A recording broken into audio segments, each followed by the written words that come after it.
श्रोता बंधुगण आज कलिजुग विषय में मुझे कहवाई जाऊँगी जदि मोर श्रद्धेय भाई भौणी मैंने जदि मोर किसी त्रुटि थाए ताहले आपण मान ताकू मार्जना करिए बोली मु आशा करी एही कथाटी कहूँ।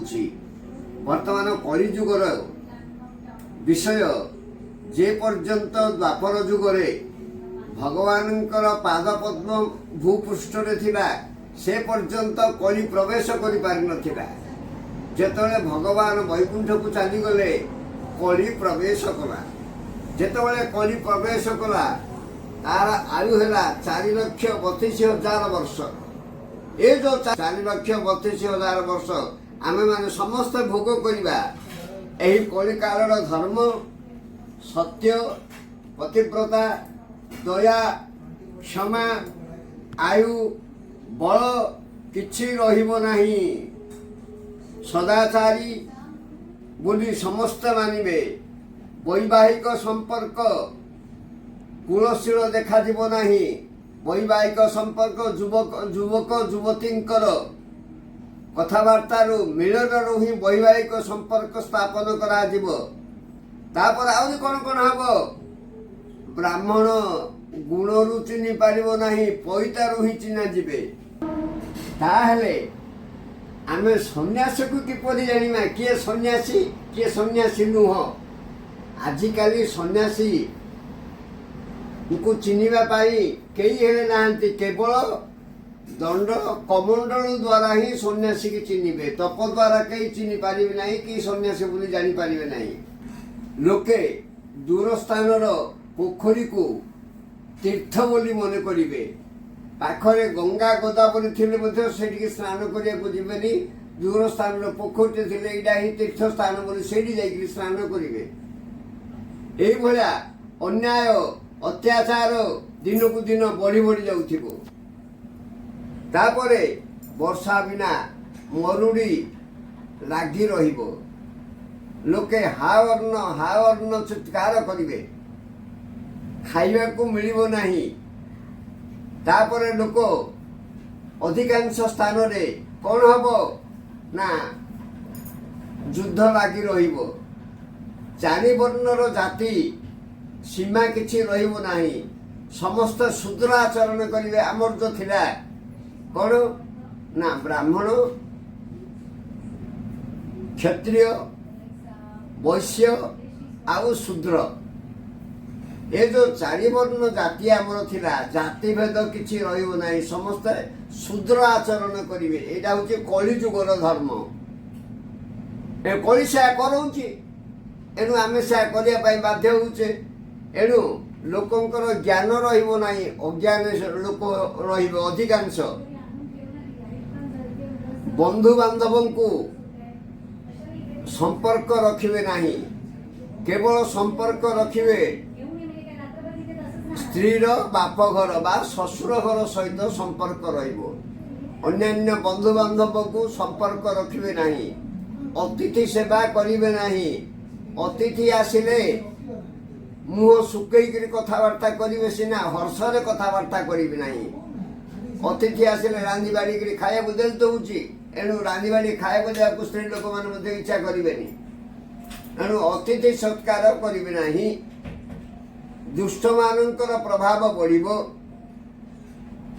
ए जो चारि वर्ण रहिछि चारि वर्ण लोकंक भितरे शूद्र माने अधिकांश ही राजनीति करिवे एवं राजधर्म पालन से माने किछि जानती नाही। मन को मन जा इच्छा ताहा करिवे। ज्ञानी माने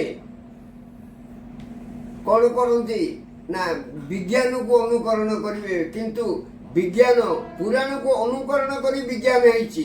विज्ञानम अज्ञानमिद आपमार्जनम बुझल ना।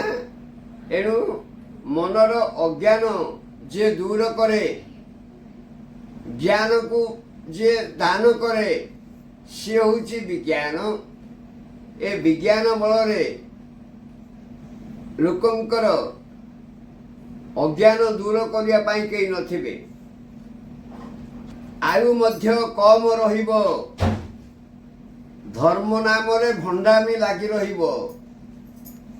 ଆଉ ଧର୍ମ ଫର୍ମ କିଛି ନାହିଁ, ଲୋକଙ୍କୁ କେମିତି ଠକିବା, ଭଣ୍ଡାମି କରିବା, ଧର୍ମ ନାଁ ନେଇକିରି ଏ ଜିନିଷ ଗୁଡ଼ାକ ପୁରାପୁରି ସମସ୍ତଙ୍କ ପାଖରେ ଲାଗି ରହିବ।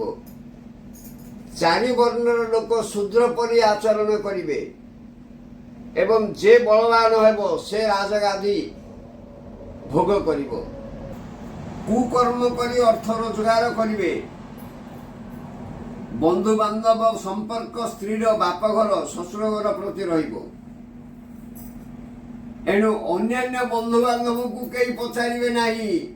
ଶ୍ୱଶୁର ଘର ଲୋକ ଆସିଲେ ବଡ଼ ଶ୍ରଦ୍ଧା କରିବେ, ସ୍ତ୍ରୀର ବାପଘର। ଏଣୁ ଅତିଥି ସଂସ୍କାର, ବେଦ ଏବଂ ଗାୟତ୍ରୀ ପାଠ ରହିବ ନାହିଁ। ଗାୟତ୍ରୀ ଅଧିକାଂଶ ଲୋକ ବ୍ରାହ୍ମଣ ମାନେ ମଧ୍ୟ ଗାୟତ୍ରୀ ଜାଣିପାରିବେ ନାହିଁ କି ଗାୟତ୍ରୀ ମନ୍ତ୍ର ପଢ଼ିବ ନାହିଁ। ବ୍ରାହ୍ମଣ ମାନେ ମଧ୍ୟ ଗାୟତ୍ରୀ ମନ୍ତ୍ର ବୋଲେ ସେଇଟା ଗୋଟେ କ'ଣ ହୁଏ, କାହିଁକି ସେଟା ଜପ କରୁଛ ତୁଷାଟାକୁ, ଚାଲୁନ ପଳେଇବା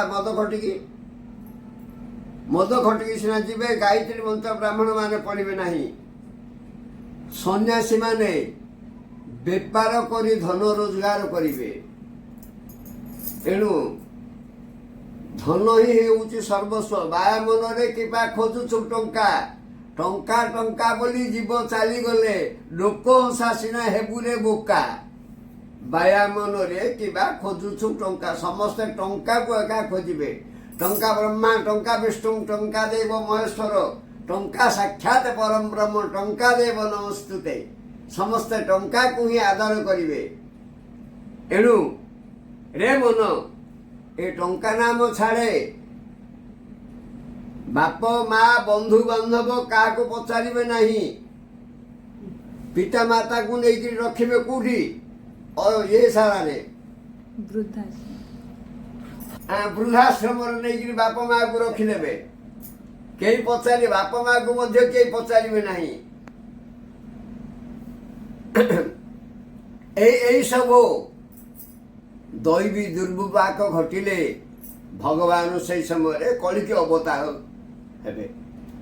କଳିକି ଅବତାର ହୋଇ ଖଣ୍ଡା ଧରି ଏ ଦୁଷ୍ଟମାନଙ୍କୁ ବିନାଶ କରିବେ। ଧର୍ମ ରକ୍ଷା ନିମନ୍ତେ କଳିକି ଅବତାର ହୋଇ ଦ୍ରୁତଗାମୀ ଅଶ୍ୱରେ ଚଢ଼ି 12 ହାତ ଖଣ୍ଡା ଧରି ଦୁଷ୍ଟମାନଙ୍କୁ ସଂହାର କରିବେ। ପ୍ରଜାମାନଙ୍କର ସେହି ସମୟରେ ଦୁଷ୍ଟ ସଂହାର ହେଲେ ପ୍ରଜାମାନଙ୍କର ହୃଦୟ ପବିତ୍ରତାରେ ପୂର୍ଣ୍ଣ ହୋଇଯିବ।